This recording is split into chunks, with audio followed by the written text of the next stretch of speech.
Salut mes petits crocodiles, bienvenue sur la chaîne 5e Plume, la chaîne dédiée aux auteurs et autrices du 5e arrondissement. Pour ce 6e épisode, nous avons le plaisir de recevoir l'auteur sociologue et poète Robert Hebgui, et ce dans l'agence immobilière Lévin Immobilier au 8 rue Claude Bernard. Comme d'habitude, nous irons à la découverte du parcours et de l'univers littéraire de l'auteur reçu, à savoir Robert Hebgui, et ce à travers ses livres et notamment son livre « Je hais le développement personnel » aux éditions Erol. Alors mes petits crocodiles, je vous souhaite de passer un agréable moment et surtout profitez de cet été pour découvrir nos auteurs et autrices du 5e arrondissement et plus largement, ne cessez jamais de lire. À bientôt mes petits crocodiles. Bonjour Robert, merci de contribuer à ce nouvel épisode de 5e Plume, la chaîne YouTube qui va à la rencontre des auteurs et autrices du 5e arrondissement. Merci également à Philippe Di Folco qui nous a mis en relation. Je vous propose, Robert, afin de mieux vous connaître, d'évoquer votre parcours de sémiologue et votre parcours littéraire. De mon côté, Robert, je m'engage auprès de mes auditeurs à lire 2 livres des auteurs et autrices que je suis amené à rencontrer. Alors j'ai commandé 2 de vos livres sur vos recommandations, mais malheureusement je n'en ai réceptionné qu'un, à savoir « Je hais le développement personnel » aux éditions Erol. Vous m'avez obligé, Robert, à la lecture de votre livre, de franchir le pas de la réflexion et je vous en remercie. Pouvez-vous nous expliquer ce qu'est un sémiologue ? Alors un sémiologue, ça ressemble à ça.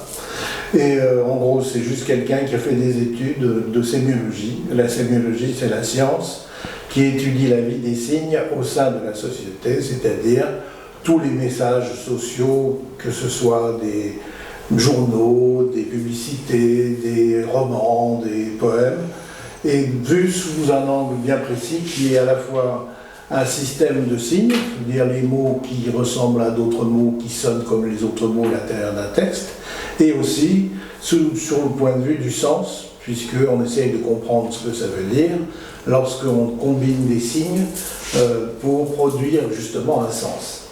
Et donc on a 2 niveaux, un niveau sémantique, celui de qu'est-ce que ça veut dire, et un niveau sémiotique, comment les signes ou les sons s'articulent, ou comment dans les images on revoit des couleurs ou des choses qui se répètent, et on essaie de comprendre quelle est l'organisation qui est derrière.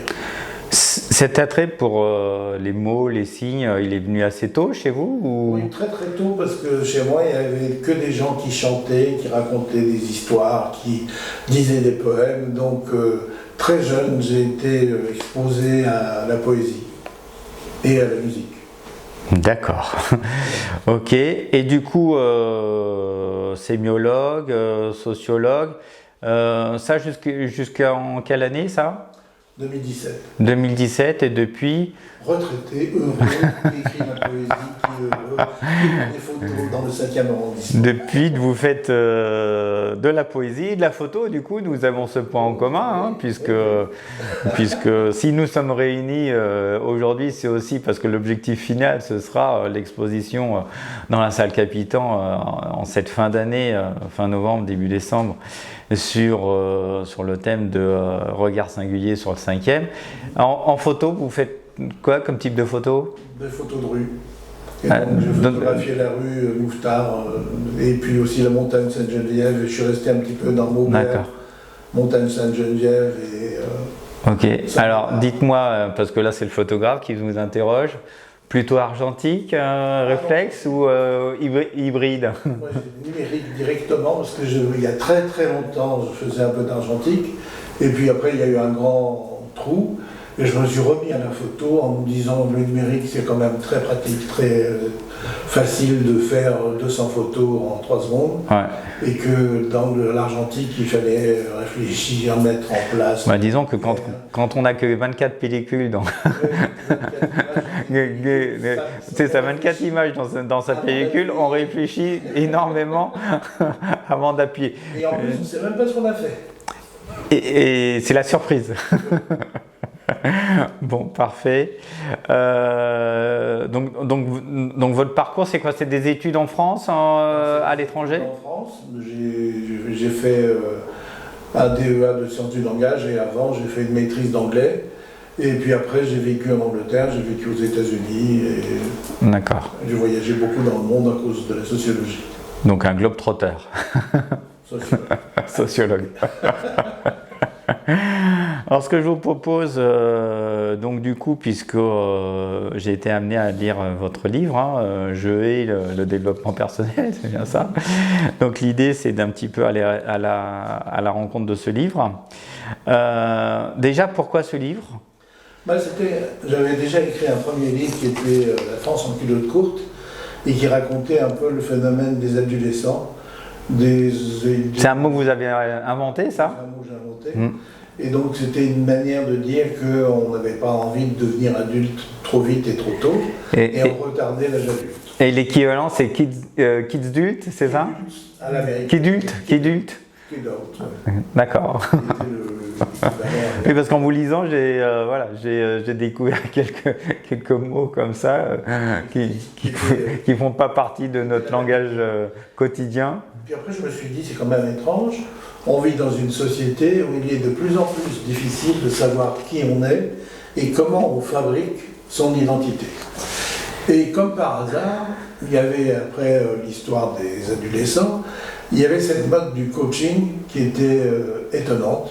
C'est-à-dire que des gens, tout d'un coup, avaient besoin de quelqu'un d'autre pour lui dire qui ils étaient. Quoi faire et qui ils étaient. Quoi faire et comment s'épanouir dans la vie. Et quand on sait qu'est-ce qu'il y a derrière l'idée de coaching, est-ce que c'est qu'un coach, qui est-ce qui le paye, on commence vraiment à frémir. Oui, parce que... Une entreprise qui paye des coachs pour améliorer le sort des employés, c'est-à-dire de les rendre plus performants au profit d'un système. Donc c'était assez bizarre pour moi. Vous le datez à peu près à quelle époque, ces coachs qui sont arrivés sur le marché Ça a commencé très tôt. Avant, ça s'appelait formation, ça n'avait pas de prétention psychologique. Mais c'était moins sexy. Oui, c'était moins sexy. D'un point de vue marketing. Et ils ont habillé ça en bon marketeur de psychologie pour faire venir les gens et d'aller à la rencontre d'eux-mêmes, c'est-à-dire de jouer sur la carte narcissique et sur la vanité individuelle, et comment être au meilleur de soi-même, comment trouver le Superman qui y a en vous, le laisser s'exprimer, sortir, et vous n'étiez qu'une chrysalide, et demain vous serez un papillon. Alors il y a toute une histoire comme ça de bon packaging, de vendre une méthodologie d'émergence de la vraie nature de l'individu. D'accord. Vous faites le distinguo, hein, et même si la frontière est fine entre le psychologue et le coach, puisque même des psychologues aujourd'hui font du coaching, et du coup on se pose la question de cette frontière et quelle est la limite en fait de l'exercice. C'est très simple, c'est le psychologue au départ vous permettez de mieux vivre et affronter l'inconnu. Le coach au contraire résume la vie à des situations connues et vous dit comment est-ce qu'il faut réagir par rapport à telle ou telle situation, que ce soit en entreprise ou à l'extérieur, puisque très rapidement, quelque chose qui était limité au sein de l'entreprise s'est exporté dans la vie familiale. Donc vous avez des tas de gens qui étaient cadres supérieurs dans une entreprise, qui ont commencé à gérer leur famille comme on gère une entreprise, ou avoir des relations avec leur conjoint de manipulation, comme on manipule un employé en lui disant une caresse positive, les objectifs de la maison, c'est ça, etc. Mais il y a toute une sorte de translation d'un discours entrepreneurial sur un discours domestique à la maison, et donc là, il y a eu un véritable clash, puisque les deux sont assez incompatibles de mon point de vue. Oui, parce qu'en fait, ce que vous remettez en cause, c'est que, par exemple, alors moi qui fais du sport, Robert, je vois les vertus du coaching sportif, vous voyez. Par contre, je perçois en fait la difficulté de ces coachs de vie personnelle ou de ces coachs de cadre d'entreprise qui vont empiéter en fait sur la vie personnelle. Il n'y a plus de vie privée. Et que du coup, alors je vous le dis d'autant plus qu'il y a 2 ans de ça, j'ai une amie à moi qui a qui m'a interrogé pour me prêter au jeu du coaching de cadre d'entreprise. Et j'ai découvert un petit peu ces pratiques. Et c'est très personnel en fait. Il y a des choses qui n'ont rien à voir avec l'entreprise, en tout cas dans les interrogations qu'ils ont dans leur méthodologie. Ils ont des interrogations personnelles qui font que d'une certaine manière, on est obligé de se déshabiller presque. Et j'ai trouvé ça, en tout cas à l'époque, quand j'ai participé à cet entretien, j'étais mal à l'aise parce que pour moi, en fait, on rentrait dans ma sphère privée. Il n'y a pas la frontière entre privé et entreprise s'efface, ça devient comme une feuille de papier. C'est ça, c'est une feuille de papier du coup. Soit vous jouez le jeu, c'est-à-dire vous restez sincère et vous êtes bouffé par le système, soit vous fabriquez un personnage qui correspond exactement à la demande. C'est ce qu'on vous demande de ça. Oui, vous l'abordez dans votre livre en disant que voilà, c'est que à partir du moment où vous savez ce qu'on attend de vous, vous fabriquez un persona, puisque persona qui vient ce qui signifie un masque. Vous fabriquez un masque pour pouvoir être adopté et admis dans cette société qui est toujours en recherche de performance. D'accord. Donc du coup, vous dites que donc tout ça, ça vient du fait que si ces coachs aujourd'hui prospèrent, ça vient surtout du fait qu'il y a il y a une crise identitaire, tant de notre jeunesse que de nos quadras. Est-ce que vous pouvez nous parler un petit peu de cette crise? C'est-à-dire que le rôle social auparavant était assez défini. Soit vous rentrez dans un moule qui était très simple, qui était un système de reproduction d'une famille, d'une caste, d'une classe. Et soudain, avec 68, il y a une sorte de brouillage des cartes et on ne sait plus très bien si la société est organisée en classe, si la société est organisée en communauté, si la société est organisée en ceci ou cela. Et si on regarde aujourd'hui, tout ça c'est en train de se croiser. À la fois, il y a des tentations communautaristes, il y a des tentations très autoritaires de dire être français c'est ça et pas autre chose, la règle, la loi, la norme est imposée, et l'autre est en train de vous dire mais non, il n'y a pas le sexe par exemple ou le genre c'est une construction sociale, il n'y a pas d'homme, il n'y a pas de femme, il y a un truc entre les deux, où on peut se lever le matin femme, se coucher le soir homme, etc., etc. Donc il y a une sorte de brouillage des cartes, et avant l'individu avait assez de plomb quelque part dans la cervelle. En tout cas pour lui, avant c'était plus simple. Oui, mais là c'est pareil. C'était binaire presque. Il y avait les hommes, les femmes d'un côté, et d'un point de vue sociétal, il y avait des castes, oui, avec une hiérarchie donc pyramidale. Tout était simple, je dirais, à la limite avant. Et ce truc-là est devenu insupportable, donc il a été rejeté. À la place, c'est mis en place, puisque personne n'a décidé, que d'une grande variété de possibilités. Quand vous allez au restaurant, vous savez ce que vous voulez. Vous allez manger ça. Là maintenant, les gens ils sont devant une grande carte, et puis ils ne savent plus très bien. Alors, et il y a des gens qui leur expliquent, là il y a beaucoup de calories, là il y a beaucoup de ceci. Vous êtes vegan, vous êtes... etc., etc. Donc vous voyez bien qu'on est en train de diriger les gens dans des cases, petit à petit, et qu'il n'y a plus une case qui est la norme, mais toutes les minorités disent « moi aussi je suis une norme parmi d'autres ». Mais d'une certaine manière, parce qu'on le sent en filigrane dans votre livre, tout ça quand même vient des États-Unis. En tout cas, cette idée de vouloir mettre des gens dans des cases, oui, parce que c'est beaucoup plus simple. Mais tous ces coachs-là, ce développement personnel. Et en fait, on se rend compte que souvent, tout démarre de là-bas quand même. Tout démarre de là-bas. L'histoire des genres, ça démarre de là-bas. L'histoire du wokisme, ça démarre de là-bas aussi. Donc, moins on sait qui on est, plus on a besoin de coach. Donc les Américains ont un gros problème, c'est qu'avant, ils naissaient dans une sorte de communauté, ils reproduisaient un modèle sans problème, et tout d'un coup, ils se sont retrouvés tout nus dans un système un peu trop varié, et donc ils ont besoin de guides, ils ont besoin d'eux, et donc ça s'est engouffré dans cette histoire de mon Dieu, qui suis-je en tant qu'Américain. Et les Américains, ils savent d'autant moins qui ils sont, qu'ils viennent du monde entier, c'est tous des migrants, et tous les matins, ils sont obligés de se rappeler qu'ils sont américains en mettant un drapeau dans leur jardin et en allant à l'école de Pledge to the Flag, ça veut dire le serment prêté au drapeau tous les matins dans toutes les écoles, dans toutes les classes. C'est-à-dire que tous les jours, c'est un travail d'être américain. Tous les jours, c'est un travail d'identité, d'adhésion à un système, Et il faut montrer qu'on est très actif pour fabriquer cet ensemble virtuel qui est l'Amérique, qui n'a jamais existé, bien entendu. Oui, parce que c'est un pays neuf, au final. Et neuf, et qui a des origines très variées, du coup, puisque autant anglaise que française, qu'espagnole, sud-américaine.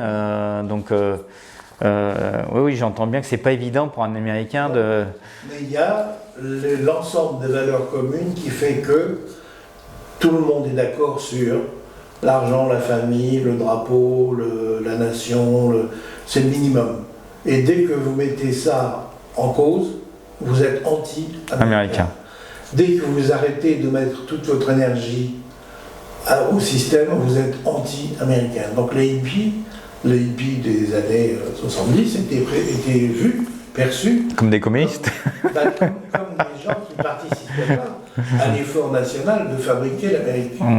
Et que comme ils s'étaient retirés du système, ils avaient retiré l'énergie, ils étaient extrêmement mal vus et dangereux. Moi j'ai l'impression qu'aujourd'hui, alors que ce soit Trump ou les autres, il y a une espèce de retour à ces traditions. Dès lors qu'on a perdu son identité, on se dit, vous savez, c'est comme le petit poussé qui se perd dans la forêt, et il revient en fait au point de départ. Tous les présidents républicains ont fait leur campagne sur Back to Basics, Reagan, MAGA, Make America Great Again. C'est Trump, c'est le retour à une Amérique rêvée qui n'a jamais existé, mais qui est l'idéal, le fantasme partagé par... Et que ça marche aussi pour n'importe quel pays, c'est-à-dire que ce qu'on appelle la France, la véritable existence, elle est rêvée, pareil. Nos ancêtres les Gaulois, vous faites dire ça à des gens qui viennent de partout dans le monde, et y compris ceux qui sont de souche entre guillemets, n'ont pas que des Gaulois comme ancêtres, parce qu'il y a eu des Germains, etc. Oui, bien sûr. Et que c'était une terre d'invasion, de croisement de civilisation. Donc ça aussi, c'est un rêve. On partage ça avec les Américains, mais la différence, c'est que nous sommes des individus qui cherchons une communauté d'appartenance. Eux sont des communautés d'abord, où on cherche à devenir un individu, d'où le rôle du coach. C'est vous apprendre à devenir vous-même. Compliqué. Merci pour cette précision. Alors, ce que j'aime bien dans votre livre, c'est que vous abordez toutes ces époques, les années 60, 70. Vous expliquez bien, en fait, c'est très pédagogique d'être éclairé, en fait, sur ce que nous sommes devenus aujourd'hui. Et aujourd'hui, le monde tel qu'il est, en fait, les gens ont du mal à se situer, pour le coup. Les hommes ont du mal à trouver leur place, puisque aujourd'hui la femme est émancipée, la femme a des revenus. Pas tout à fait. Il y a encore une différence de salaire, il y a encore des territoires, oui. il y a encore... Toutes les féministes vous diront que le travail n'est pas terminé. Oui, j'entends bien, mais on comprend que ça tend. Alors combien de temps ça va prendre pour... Le patriarcat est mal vu. Je sais que sur Roland Garros, les primes sont équivalentes désormais entre les femmes et les hommes. Pas trop tôt. Alors que dans le football, ça n'a rien à voir encore.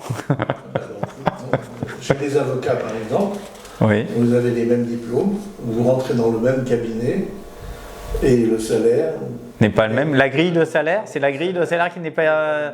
Mais du coup, c'est une histoire de. 100 € de moins si vous êtes une femme Ouais. que si vous êtes un homme à diplôme égal et à expérience égale, puisque vous rentrez dans le cabinet. C'est d'autant plus amusant que c'est dans la profession d'avocat. Ils sont à même de défendre leurs intérêts, en principe. En tout cas, les femmes avocates seraient à même de défendre leurs intérêts, puisque c'est une histoire de convention, de branches. Le discours masculin ou de l'entreprise en général, c'est de dire les femmes sont des employés à risque parce qu'elles peuvent tomber enceintes, elles peuvent, etc., etc. Il y a tout un discours pour dire la raison profonde de cette différence de salaire. Mais je m'étonne qu'aujourd'hui, ce discours passe encore. Il y a des métiers où ça passe, oui, Ouais. encore. D'accord. Donc aujourd'hui, voilà, on est dans cette société où les gens sont perdus, sont à la recherche de leur identité. Et ce que vous dites, en fait, c'est qu'on est rentré dans cette ère un petit peu où ce que vous appelez l'égotopie, c'est ça? L'égotopie, est-ce que vous pouvez nous expliquer un peu ce que c'est C'est construit sur Robert? l'utopie, qui est le non-lieu. Et l'égotopie, c'est tout ce qui peut me permettre d'ancrer mon identité et dans un devenir. Et à partir du moment où je suis sur une trajectoire et je vais d'un point A vers un point B, j'existe, je suis en devenir et non pas assigné à une place, dans une case, avec une hiérarchie, un but, un objectif et des limites. Dans l'égotopie, au contraire, on essaye de devenir, on ne sait pas où on va, mais on sait qu'on y va. C'est déjà pas mal. Il y a une espèce de liberté dans l'égotopie. Mais c'est aussi un risque, c'est-à-dire de se mettre en danger, de découvrir, d'inventer, d'innover, d'écrire. Oui. Il y a tout un pan de création, en fait. Dans le faire, et non plus on ne subit plus. Dans l'idéal. D'accord. Et cette égotopie, elle est surtout favorisée par l'émergence de toutes ces nouvelles technologies aussi, oui, qui permettent en fait de créer son propre avatar d'une certaine manière et d'avoir, parce que si on est sur le terrain de l'entreprise, d'avoir en fait des business, que ce soit dans l'IA, que ce soit dans le développement de logiciels, etc., d'être son propre patron aussi. À partir du moment où on a une start-up et qu'on maîtrise un outil et qu'on a une pièce du puzzle qui est importante, on est assis sur quelque chose d'intéressant, donc on développe sa petite position par rapport pour se faire racheter par... Sous réserve de savoir utiliser ces technologies et parce qu'il y a toujours la mention, la dimension commerciale de toute façon, hein, égotopie ou pas, il y a un moment de toute façon parce que il faut bien vivre. Il y a toujours une dimension commerciale. Donc, est-ce qu'on peut classer dans cette catégorie les gens, par exemple, les influenceurs? Alors, eux, c'est un système parasitaire, puisqu'ils ne produisent rien, ils commentent. Donc, c'est du commentaire, c'est je prends un produit, j'en parle vachement bien parce qu'on m'a payé pour et que j'essaie de convaincre mes followers de faire comme moi. Je viens de recevoir le nouveau Macintosh, numéro ceci et cela, j'ouvre la boîte avec vous et regardez comme ce produit et ceci et cela. Donc il y a une sorte de mise en scène de la découverte ou du dépucelage commercial d'une certaine manière. Et à chaque fois, il y a une proximité que les marques n'auront jamais. C'est-à-dire que l'influenceur, il est tellement proche, c'est comme le frère ou la sœur du consommateur, puisque c'est comme dans la pièce à côté. Donc c'est minimaliste, c'est jamais grand spectacle ni grand genre. Oui, on a une relation très étroite avec les gens qu'on suit sur les réseaux. Donc on joue sur cette proximité et que cette valeur ajoutée à la marque ou au produit est valorisée à un moment donné ou à un autre. Et selon le talent de l'influenceur, il vaut plus ou moins cher par rapport au nombre de followers. Mais ce que je voulais dire par rapport à l'égotopie tout à l'heure, c'est que bien entendu les nouvelles technologies c'est un pan, mais quelqu'un dans sa cuisine qui crée ou qui invente un plat, c'est pareil. C'est je crée, je fais, je suis en dehors du système conventionnel. À partir du moment où j'ai, même dans ma cuisine, la liberté de pouvoir créer, pouvoir donner du plaisir à des gens et dans une convivialité, ça n'a pas de prix, de telle manière. Donc, je comprends. Donc, c'est-à-dire que c'est de faire, mais pas seulement à tout niveau.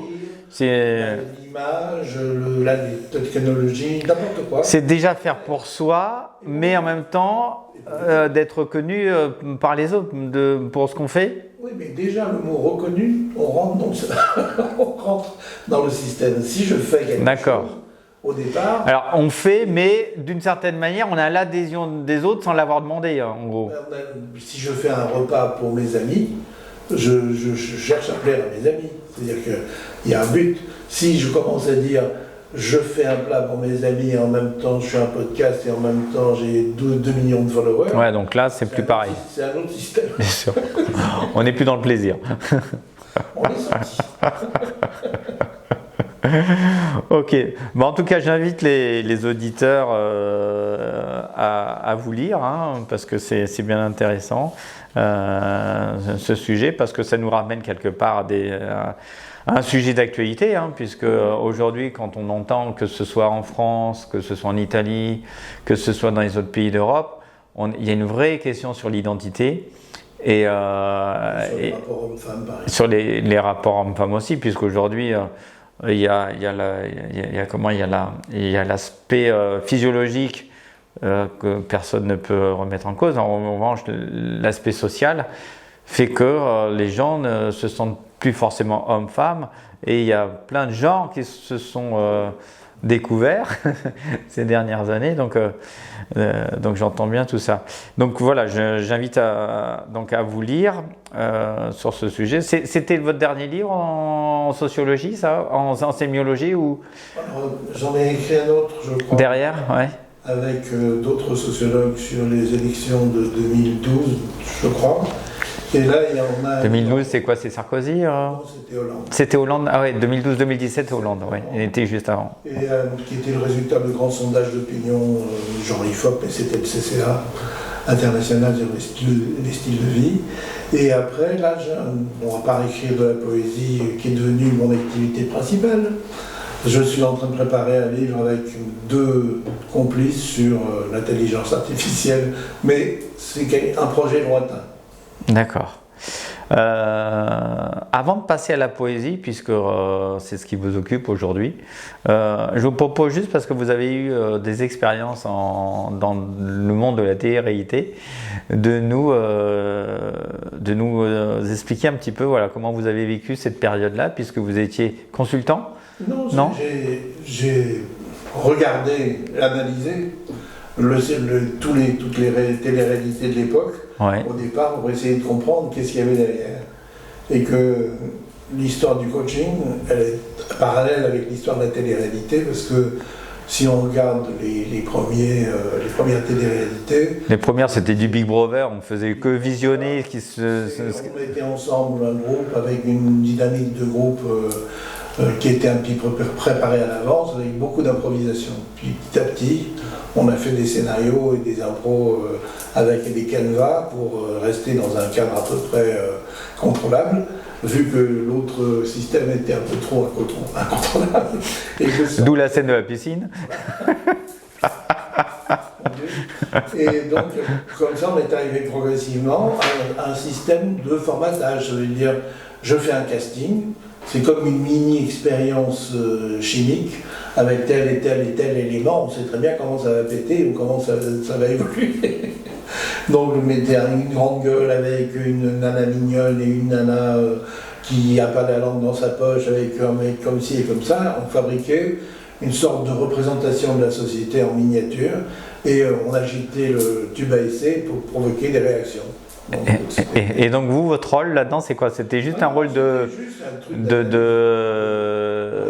regard sur... D'accord. De comprendre le phénomène. Ok. Ça reste une bonne expérience? d'analyser ça. D'analyser ça, oui. Oui, bien sûr. C'est toujours, par exemple, analyser un journal, par exemple, comment c'est fait, pourquoi tel titre et pourquoi telle mise en scène du monde. Si on regarde Le Monde, par exemple, on voit qu'il y a des titres géographiques qui on découpe le monde en petites régions et on descend petit à petit pour essayer d'être le plus neutre possible, par exemple. Alors que Libé, c'est dans le titre le plus explosif possible pour attirer par l'émotion, par la surprise ou la complicité. D'accord. Alors on va clore au sujet de ce livre. Désormais donc vous faites de la poésie.